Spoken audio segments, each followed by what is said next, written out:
Welcome to the Mindset Mirror podcast. In today's episode, we will be discussing the one thing that you will need to learn in an effort to have a weight loss forever. So in this episode, we are going to walk you through our mindset method that we've used on hundreds of women all over the world to help them recreate their relationships with their bodies and food. So if you're ready, listen up and lean in as we elevate your mind.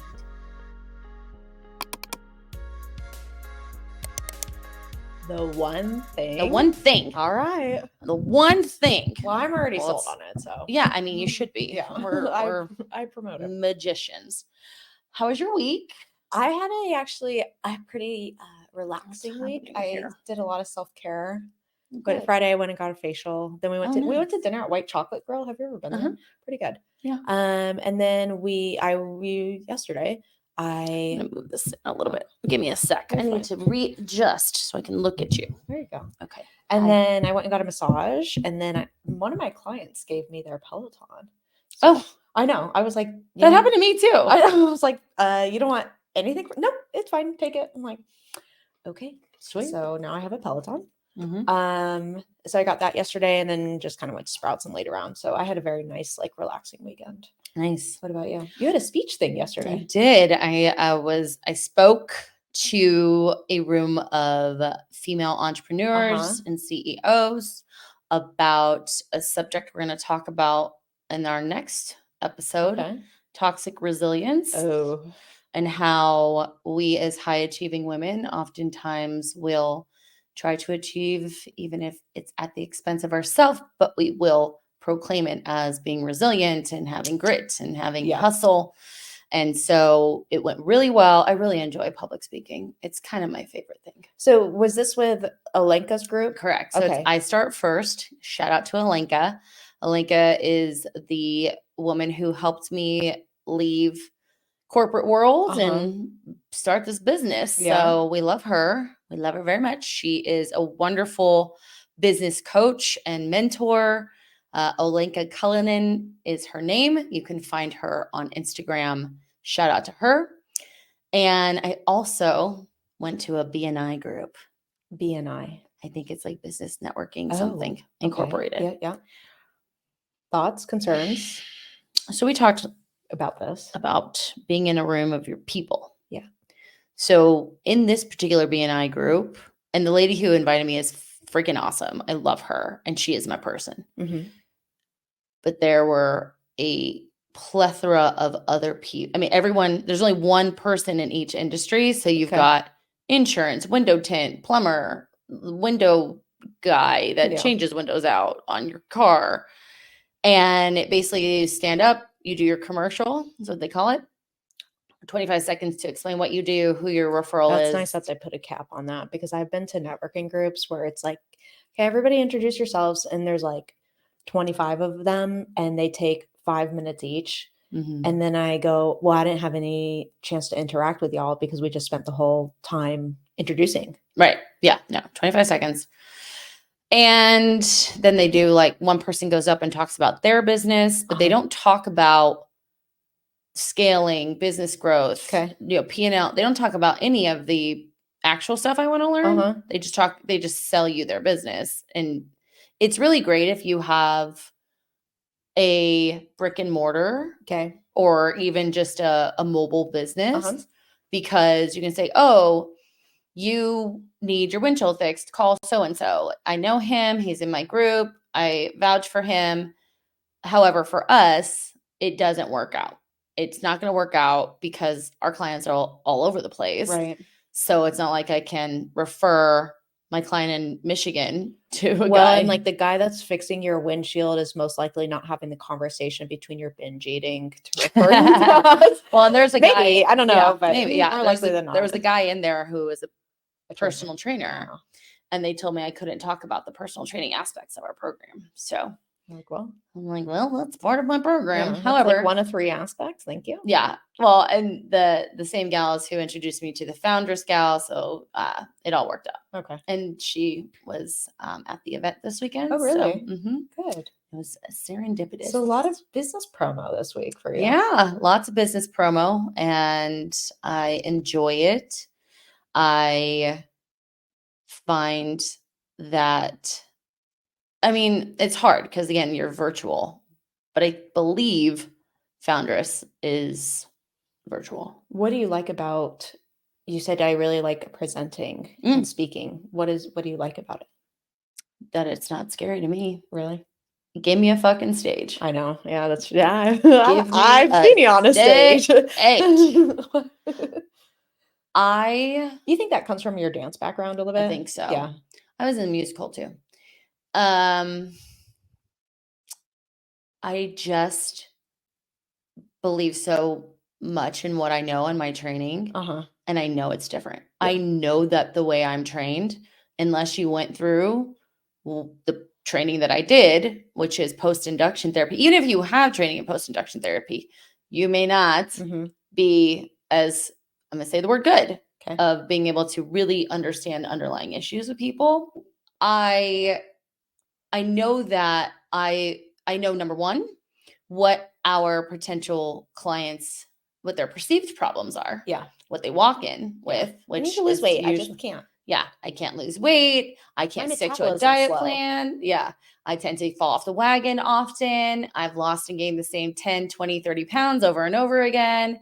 I don't have enough self-discipline. I need to do more. I'm not doing enough. I know what I'm doing, but I can't do it. You want to add any more to that? I don't have any support. I feel overwhelmed. I'm stressed. My job doesn't let me. I don't have the time. Is another one. Yeah. So we know they're perceived problems, right? And because of what we do, we also know why those problems are what they are, which we talked about this on the social media episode of like other trainers solely just play into those insecurities and they don't necessarily teach you the things that are going to change those patterns in your life. Right. They almost keep you dependent on them because they know they don't. Maybe trainers don't know that it is an underlying thing. You know, I think in their defense, coming from a person who doesn't know or didn't know, is that they don't, because they're trying to apply what their experience to every client, right? So I like working out. How could I get this person on board to work out more?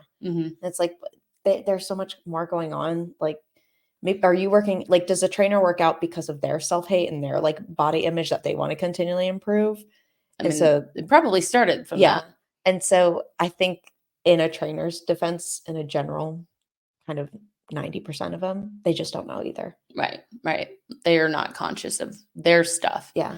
You know, when you guys come into this program, I have people run the curriculum, right, as a coach. And our intern's like, I didn't realize I was doing this and I was doing this, you know, and she's like, she has a bachelor's in psychology. She wanted to go to school to be a therapist, but went into the training aspect of it. And again, is trying to figure out how to put those together. And even doing the reflection, she's making some of the unconscious things conscious now. Yeah. And so it's really important to be able to express that in a way that is sexy. This is something I was talking to people about when I was at that conference of, you know, we're up against the machine of progress photos, clickbait, butt pictures, and how do we make mindset work sexy? Right? And someone told me, they're like, honestly, you're the last resort. What? Well, it's true. We're the last resort for a lot of our clients because they've tried all the things. Yeah. However, how do we start educating people to make it the first resort? And obviously that's why this podcast is why we started it. Yeah. To start getting people to think about it in a different way of what is it that's actually creating these behaviors that continually create my outcomes that I don't want. The starting and stopping, the regaining the weight, the, you know, hopping from diet to diet. That's the outcome, right? I would say even add on to that trainer to trainer. Oh, too, yeah. Oh, yeah. Right? I often, if you guys aren't following me on social media, I actually give away like webinars and PDFs. And I had a girl reach out. She did the like hashtag webinar and she watched it. She goes, that was so amazing. I wish I would have found you sooner. I just signed up with a different coach. Fire them. Get rid of them. I'll reach out to her. However, yes. So that's the behavior. But as we know it, as experts in mindset, the behaviors are not the behaviors are what you see on the outside.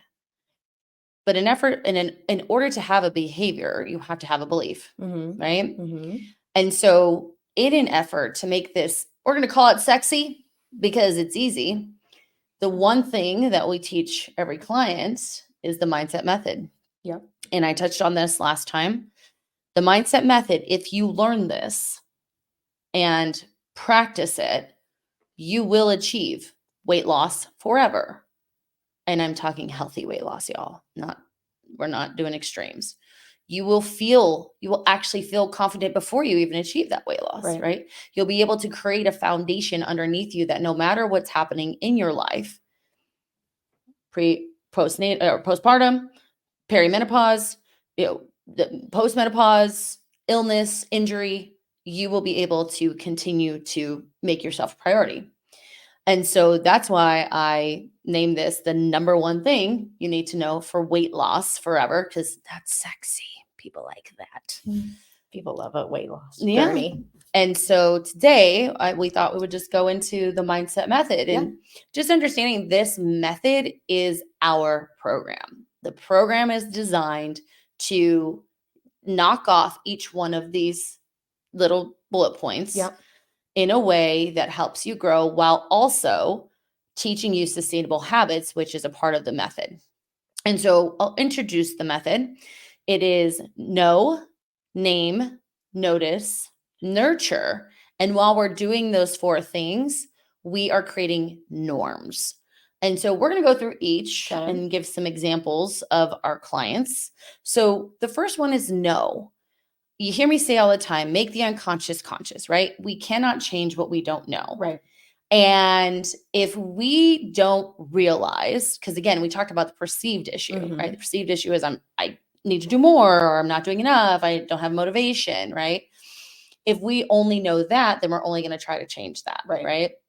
So through educating yourself, through listening to this podcast or reading books or awareness, i.e. awareness is what we're getting at. Creating awareness to say, oh, maybe it is something deeper. Yeah. Maybe it's not just my behavior. And then also a part of the know process for us is actually then giving them awareness to why they've created these beliefs about themselves. So we look at family dynamics. We look at how their family expressed emotion. We look at the self-worth rules that they have on themselves. And I can touch on some of those, seeking external validation as a sense of self-worth, feeling like you have to do things perfectly or you're a failure, always looking for how people perceive you, right? So people pleasing, putting your needs last. These are just some of them, right? These are self-worth rules. Achievement is a rule. Being invisible can be a rule. Having yourself look a certain way can be a rule, right? So understanding their self-worth rules, what in their upbringing has contributed. Designed that. That's a great word. Designed it, right? And that's the know part.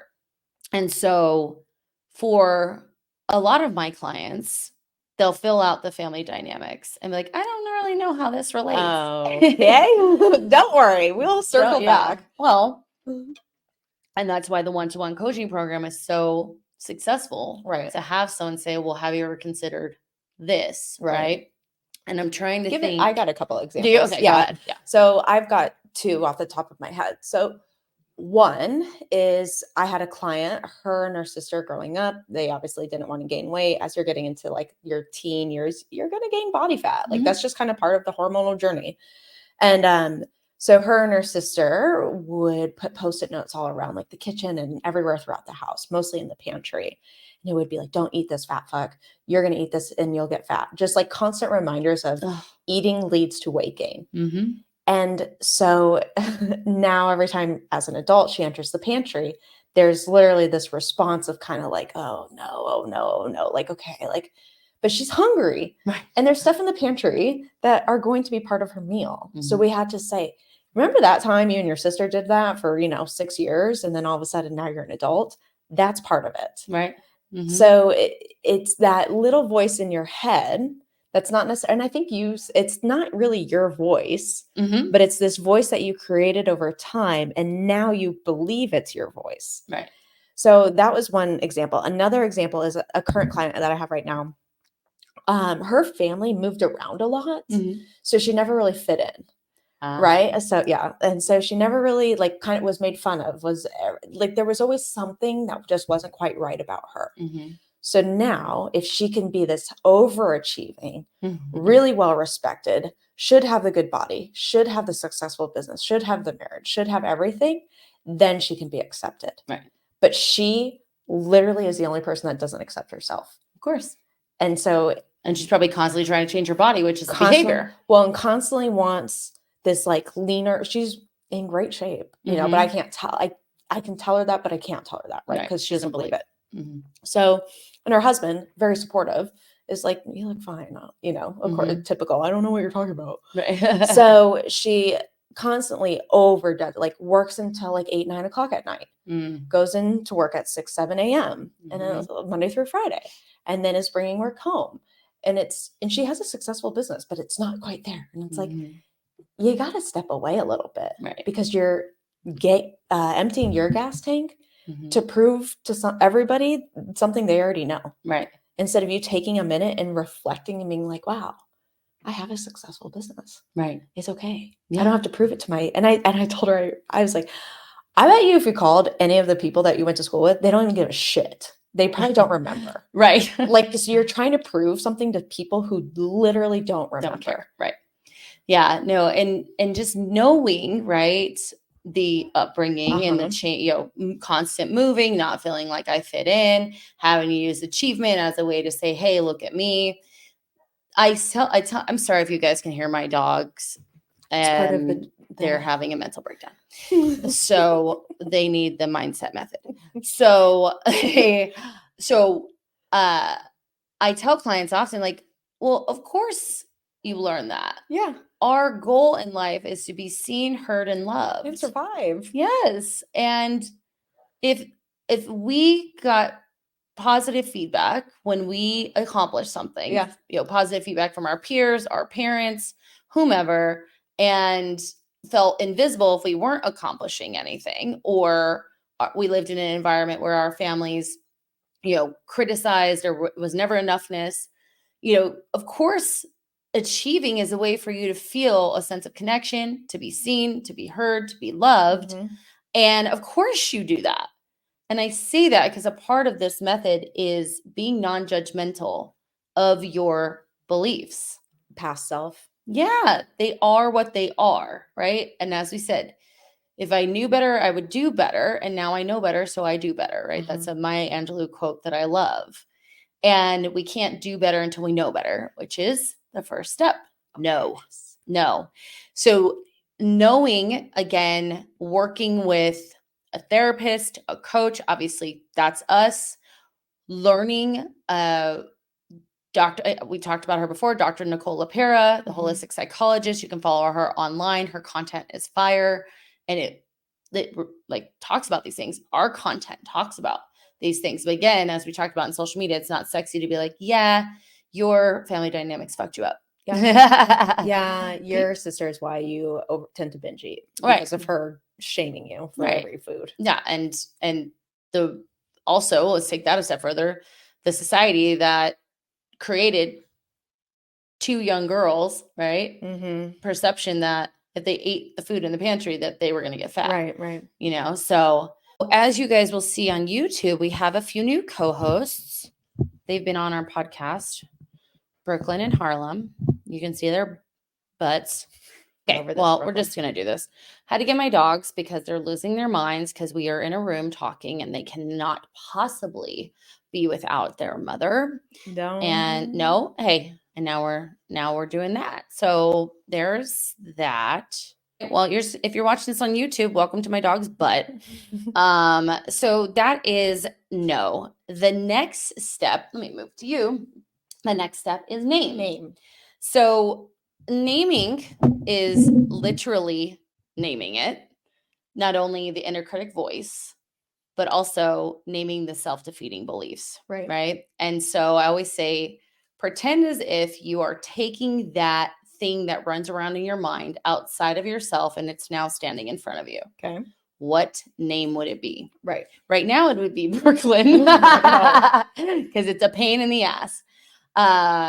We talked about some of the names before, and I have Judge Judy, I have the mold, I have Gaston, Gaston, like from Belle, like a French prick is what she said. Okay. Sounds like. Okay.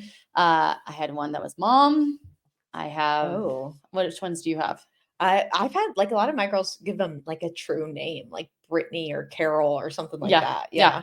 And so naming it and characterizing it, giving it characteristics as if it's this human that kind of enters your body and takes over is really important because it helps to separate it from the self. Right. I think it allows the person to say, this is an external thing. This is not an internal thing that is true. Right. But it's an external, like a TV, right? Or like someone from the TV is talking. Okay. So now if I can view it in that pain, I can take a much more objective measure of what I can do, what I need to do, how I talk to myself, what I want to do moving forward. Right. Exactly. And if you think about it as this, like you said, TV show that goes on or person that enters your mind and you have that character, you'll be more willing to like, oh, there's Judge Judy. Yeah. Right? Yeah. Not that's me. It's the narrative that I have learned because we know now. Right. And I know that it feels this way. And I hear it in this way. Right. And that is so important, guys, to do. You have to externalize it. You have to make it something outside of yourself. Yeah. Even though we know, obviously, it's something you're working on internally. But when you can do that, again, you're taking it from I'm defective to this is something I struggle with. Right. Because if I struggle with it, there is an opportunity. Right. And I'll tell clients, literally when that voice comes up, you either need to message me. So that's like their first awareness, right? And then from there, once I've gotten enough messages where I'm like, okay, this is happening a lot. Now you're aware because you're telling me. Yes. And then I go, now what I need you to do is we need to start self-soothing in a way. Right. Well, let's not get ahead of ourselves. Sorry. Yes. So keep going of recognizing it. Right. And I had a client actually this last week. She goes, I didn't realize how much crap I talk to myself every day because now I have to tell you. Right. And I was like, well, yeah, I mean, that's kind of part of this. I will create a task in Everfit. And Everfit's the app we use for our training program that'll say, one of them was, when am I going better than? When am I going less than? And she goes, what's it called this week? She said, I didn't realize how judgmental I was of other people. And then how judgmental I was of myself because they're the same thing. And also, as I wrote it out to you, now I'm doing it less, right? So name it. So the next step is notice it, Okay. Yep. Right? Yep. So we've named it. It has a name. Now we have to notice when it's there. And this is that part where I say non-judgmentally, right? Not like you're an idiot. Why are you thinking this way? Because all that's doing is feeding into the inner critic, right?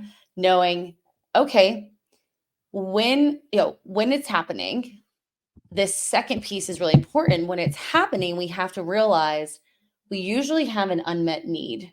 Yes. And the way I like to explain it is the Judge Judy is your ego. Your ego protects your wounded part of yourself or your wounded child, right? And that wounded child, if we stop and we notice that we're in that headspace, Judge Judy is there. We are starting to talk poorly to ourselves. We also need to realize, what do we feel? Probably shame, guilt, disgust. Then notice what you want to do, how you normally would react, but don't react. Just look at it. I think a lot of people feel they have to do something about it. And I think it's really important for them to learn that I don't have to do anything with this information. I do not have to react. No. And in fact, you not reacting or making up for whatever it is probably less time spent or energy spent in that space as opposed to doing that reaction. Oh, yeah. Because the reaction creates outcomes that create more feelings of the same further thing. Reinforcement. And then it's still in the cycle. Whereas if I just don't do anything with this information, besides be aware that it's there and kind of reflect, you're more likely to get over it quicker. Absolutely. Absolutely. We have clients do an activity called riding the wave of Yeah. the emotion. And they're all usually, once they do it, they're like, it's actually the anticipation of feeling what I think it's going to feel like. When I actually just feel it, it's so much easier. And the way my client Nicole said, she goes, the shame was like a warm blanket over my body, but because I experienced it, it went away really quickly. Yeah. Isn't that crazy? The shame is a warm blanket. Oh, how sad, right? I love her. yeah, She is awesome. That sounds like a terrible blanket. Yeah, but she's making huge strides. She actually is working. We have a kind of a custom thing going on. She's actually working as a life coach client, but I have her working the Mindset Matters program. Cool. So she does all the activities. So notice it, and again, noticing it is not reacting, but responding, right? And like you said, sometimes it's just saying, there it is. Not going to judge myself. Yeah. Okay, there's the emotions. Yep. All right. I already prepared myself to feel this way. Right. I know this now, right? And so that is notice it. And then the last thing is nurture it, right? Nurturing is not only self-care, but nurturing your mind. Being able to say, what are the facts? I'm not good enough, right? Well, actually today I got up out of bed. Yeah. When, right? Sometimes. Right? Especially if you're really in a dark place. I, took my dogs for a walk. I got the kids to school on time. I said this at my event yesterday, so it's top of mind. I didn't cuss anyone out at the drop-off line. I finished, this amount of work. If you look at the facts, like not only are you good enough, you're probably doing too much, right? Yeah. Like you're enough. But because maybe you didn't work out that day, you decided you're not enough. Right. I had a client this week who was talking about she's doing a 3-week cut, 1-week maintenance, because whenever she goes into the cut phase, she gets very uncomfortable and ends up sabotaging because she doesn't like to be hunger, but there is, again, coming from her family, food insecurity. And so that makes her uncomfortable, blah, blah, blah. So this week, I think her cut was, we'll say 1,700 calories. And at this week, she was like maybe 1,850, right? So, okay, we changed the expectation of what we're looking for here. And so I asked her, how do you feel about this week? And she goes, it wasn't perfect, but I did X, Y, Z, and some other things are going on, personally. And so I'm really proud of my progress. I'm trying not to let the perfect get a hold of me, though. Nice. And so I was like, perfect. Now, perfect. Right? Let's elaborate, though. What would have been perfect? Let's think of what's the alternative here. And she goes, well, hitting my, macros exactly, doing this exactly, this. And okay, now let's go down that hole. Did you have the energy to do that? No. Okay. What would you have needed to do that? I would have needed to plan. And so it's kind of walking, instead of saying like, oh, I didn't do it perfectly. Really think about, well, what does that really mean though? And do you have that really available to you? And even I'll tell my clients, work it out, say it out loud, which makes you look like a crazy person, but it's better than this internalization, because when you internalize it, it just keeps building and building. It pops up. I shame myself for putting it back down. It pops back up. I'm shaming and guilting. Oh my gosh, there it is again. There it is. When you get it out, it's like talking with a girlfriend about your boyfriend, right? It's like, God, he's such a jerk. Is he? Blah, blah. Well, I guess he's not that big of a jerk. Yeah. Okay. Right. And then you move on. And something you said is like in your clients, in their case, they gave themselves what they had to give. Yeah. So that's it. Yeah. You gave yourself what you had to give. I'm going to say this once. I'll say it 10,000 times on here. If you only have 20% to give and you give yourself 20%, you have given yourself 100%. Right. Right. So you technically were perfect under the circumstances you had. Yeah. Let's just call it that. If you want to use perfect, great. You were perfect in the circumstances you had or were under. So I love that. And shame on that subject lives in secrecy. Yeah. That's the only place it lives. Right. It lives in secrecy. Even if we go back to name, a part of the mindset method, even naming creates this, it reduces shame because it says this is not, again, shame is I am bad and guilt is I did something bad, right? But if I take it outside of me, then it's like, well, it's not me. Right. Right. And so shame very much lives in secrecy. So being able to say it out loud, write it down. I had a client, actually same client that I was just talking about. We do a brain dump at the end of the night. Yeah. She goes, I am sleeping so much better. Really? Yes. See, I did that and it did not help me at all. No. Yeah. And I have you visualize closing the book as if you're closing your mind. So that is nurture. So that is the 4 mindset steps. However, this is also about health, weight loss, whatever it is you want to do. And so throughout this process, because we are not only experts in changing beliefs, we are also trainers. We're also nutrition coaches. We're teaching what we call norms. And the norms are habits. Yep. They're habits that now reflect they will help increase, how do I want to say this? Your ideal self. Like they're habits that your ideal self, which is an activity we have clients do, would do for life, right? And so the way that we describe norms is finding minimums, if you want to talk about that. So norms, we talk about like, what is your bare minimum that you can do every day? So minimums, but what is that realistically? So I think a lot of times people come in, they're like, oh, I can't walk 10,000 steps a day. And it's like, then don't. Yeah. Like, so what is the norm then? So I like clients to look at, if they have a tracker and something, what are you currently doing? Okay. So they're doing 4,000 steps a day. Let's get 4,500. Right. That's your new norm. Right. What are we currently eating? So everything, when we get a new client, we look at the current, not what they want to be doing, not what they have done. Oops. But microphones are attacking us. Yeah. But what is the current here? There we go. Okay. Current processes, and then so then we have their ideal self, and then we have their realistic expectations based on what their like environment, work, home life is. So how do we blend all of those together? So that way, when on a worst day, so like for example, I had a client and I told her, you're on your period, you're getting divorced, the kids are crying and sick. What can you do? Yeah. And that's what we basically developed the plan off of. Because if you can do that on the worst days, then what you can achieve on the great days where you have high energy, you got great sleep, then you're limitless on what you could do. Correct. And as you're going, I want you guys to be thinking about like how this all works together. I'm now knowing, I'm naming, I'm noticing, and I'm able to stop the all or nothing. Then my norms are all or something, right? The minimums, I'm accomplishing those. So that's good enough. Right. And then I'm creating, and we talked about this, I'm creating a process. There you go. There's your process. Right. Around doing it. Yeah. Because again, I have to get up and put the shoes on and get out to the walk. And I'm like, oh, I met my minimum today. And I think with the norms, it's great for us to give clients those tools because it's a way to look at their progress in a different way. Right. So we talk like the catch of this is weight loss forever. You can achieve it. But what is a different way that we can look at progress other than like scale or body image? So, for example, when we first started working with you, you were doing 2,000 steps a day. Now you're doing 6,000 and your blood work has improved. Right. Right. Okay. That's wonderful. That's not a lot of people have a 4,000 step increase, for example. Exactly.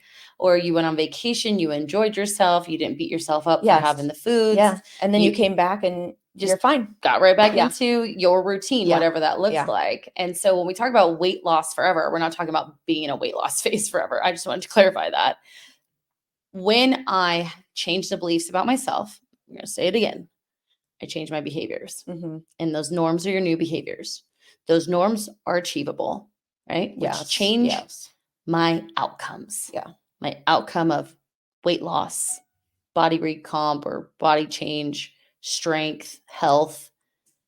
When I do that, I feel good. Yeah. And I think the other important thing too, when you're setting norms or working with a coach who's setting norms, is to ask yourself, in 5 years, can I do this? So not just, can I do this on my worst days? Can I do this on my best days? But in 5 years, can I achieve 4,000 steps a day? Yeah. And the answer is hopefully, I mean, barring any injury or weather. Right. Well, if you think about too, your minimums now can always be your minimums. Yeah, that's true. Yeah. You may be able to get, like you said, go from 4,000 to 8,000. That doesn't mean that 8,000 is your minimum now. Right. You're still, or even just the concept of minimums. Yeah. Okay. Life has changed. And I talked about the boombox on a couple episodes. It's like my nutrition, my fitness, my walking, my stress management, my sleep are all a knob on this boombox. And no matter what's happening, I'm not turning them all the way up. I'm not turning them off. I'm just adjusting them based on my life. And so when we get rid of the beliefs of I can't, I'm not good enough, I need to be doing more, and then we get into a situation where we do have to adjust our boombox, we're not guilting ourselves. So we're making the adjustments. We're being consistent. We continue to see the outcomes we desire. Yeah.